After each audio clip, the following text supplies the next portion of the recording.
प्रियंका गांधी जा रही थी लखीमपुर, लेकिन उनको रास्ते में रोका गया, सीतापुर में रोका गया और फिलहाल शुरुआत में हिरासत में रखा गया, लेकिन अब गिरफ्तार कर लिया गया है। और इसी वजह से सीतापुर में उस गेट के बाहर, पीएससी का जो गेस्ट हाउस है उसके गेट के बाहर कुछ इस तरीके के पोस्टर्स लग गए हैं, प्रियंका गांधी जी को रिहा करो, रिहा करो। और वहां पर जो कांग्रेस के जो नेता हैं वो भी पहुंचे शुरू हो गए। पीएल पुनिया साहब यहां पर मौजूद हैं, पीएल पुनिया से भी बात करते हैं। सर, प्रियंका गांधी को गिरफ्तार किया गया है, कहा जा रहा है कि धारा 144 का उल्लंघन करने की लगातार बात कर रही हैं। प्रशासन कह रहा है कि अगर बड़ी संख्या में लोग वहां पहुंचेंगे तो माहौल खराब हो सकता है। देखिए, जो कार्रवाई की गई है 151, 107, 16 सीआरपीसी में अंतर्गत की गई है। जो 144 धारा 144 का उल्लंघन 188 के अंतर्गत होता है, जो कि उसमें नहीं किया गया है। और जो तर्क दिया जा रहा है सरकार की तरफ से, प्रशासन की तरफ से, कि प्रियंका जी अगर वहाँ जाएंगी तो उससे लॉ एंड ऑर्डर ख़राब होगा। तो एक तो सवाल ये है कि अन्य राजनीतिक दलों के लोगों को वो वहाँ मौके पे जाने दे रहे हैं, तो ये एक अपनी जगह है। दूसरी, प्रियंका जी ने स्पष्ट किया है, अगर मेरे लोगों के साथ जाने से लॉ एंड ऑर्डर ख़राब होता है तो मैं तैयार हूँ, अकेले भी जाने को तैयार हूँ। प्रशासन के लोग मुझे अकेले वहाँ उन परिवारों में ले जाएं, उनको मैं सांत्वना व्यक्त कर दूँ, उनसे हालचाल ले लूँ, उनके आंसू पोंछ दूँ, तो ये सब चाहते हैं। तो सरकार और प्रशासन का जो दावा है तो पूरी तरह से फेल है, खोखला है, क्योंकि इन्होंने स्पष्ट कहा कि मैं अकेले भी जा सकती हूँ। तो ऐसे में क्या, क्योंकि प्रशासन ने कह दिया है कि आप वहाँ नहीं जाएंगे, प्रियंका गांधी अड़ी हुई थी, फिलहाल अब उनको जो है हिरासत में रखने के बाद में गिरफ्तार कर लिया गया, अब आगे क्या? आगे सिलसिला चलता रहेगा। जो कांग्रेस जन बड़ी तादाद में यहाँ पर मौजूद हैं और अब लगातार हर रोज़ वो संख्या बढ़ती जाएगी, और ये तय प्रशासन को करना है कि उनकी क्या रणनीति है।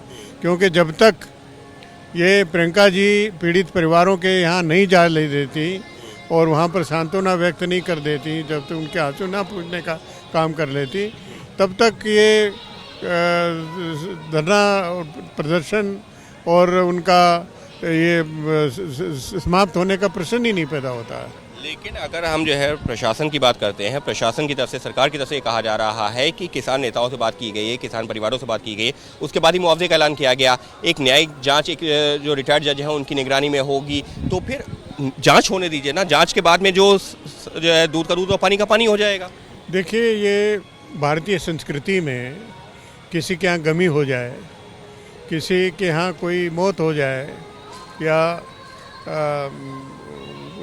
खराब कोई परिस्थितियाँ आ जाएं, तो ये व्यवस्था है और संस्कारों में है कि उन परिवारों में जाते हैं, मिलने जाते हैं और उनका संवेदना व्यक्त करने के लिए जाने जाता है। तो किसानों के बीच में और प्रशासन के बीच में समझौता भले ही हो जाए, लेकिन प्रियंका जी तो उन परिवारों में फिर भी जाएंगी, उनके सांत्वना व्यक्त करने के लिए और उनके आंसू पहुंचने के लिए, उनको न्याय सुनिश्चित करने के लिए, पढ़ाई करने के लिए, उनकी बात जानने के लिए, तो उनको जाना ही है, जाना है, तो उसको डिनाई नहीं कर सकती। लेकिन कांग्रेस की पार्टी की तरफ से लगातार जो है केंद्रीय गृह राज्य मंत्री के ऊपर भी हमला किया जा रहा है कि उनके बेटे जो उसमें शामिल थे, इस्तीफा देना चाहिए, कार्रवाई होनी चाहिए। लेकिन उनकी तरफ से भी लगातार ये कहा जा रहा है आरोप इल्ज़ाम बेबुनियाद हैं, जांच में तथ्य सामने आ जाएंगे। यहाँ तक कि अजय मिश्रा ने यह भी कह दिया है कि अगर ये सच पाया गया तो मैं अपने पद से इस्तीफा दे दूंगा, लेकिन जांच तो होने दीजिए। नहीं, जांच हो, भले ही हो, लेकिन अपनी बात जो जनता के बीच से निकल के आई है वो तो कही जाएगी, तो वही कहा है। और जितना न्यायिक जांच की बात है तो जल्दी से जल्दी उसकी रिपोर्ट आनी चाहिए, उसमें कार्रवाई होनी चाहिए। और ये भारतीय जनता पार्टी में अक्सर देखा गया है कि उनके जब लोग फंसते हैं तो उनको बचाने का पूरा प्रशासन लग जाता है, पूरा शासन तंत्र उसमें लग जाता है कि उसको कि जैसे तैसे करके बचाया जाए।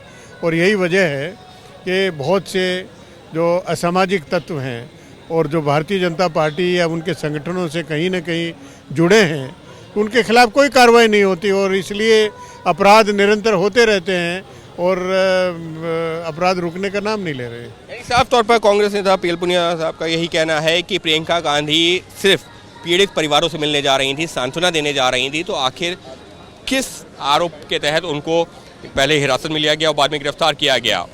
और अगर अभी भी प्रशासन ने उनको रिहा नहीं किया तो आने वाले कुछ घंटों में, आने वाले कुछ दिनों में कांग्रेस के बड़ी संख्या में नेता और कार्यकर्ता यहाँ पर पहुँचेंगे, क्योंकि मांग एक ही है कि प्रियंका गांधी को रिहा करो। और वही मांग लगातार कांग्रेस नेता भी कर रहे हैं और कार्यकर्ता जो यहाँ जुटे हैं वो भी उसी मांग के साथ बने हुए हैं।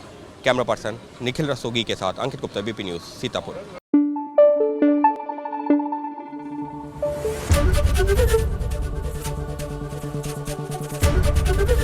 एबीपी न्यूज़ आपको रखे आगे।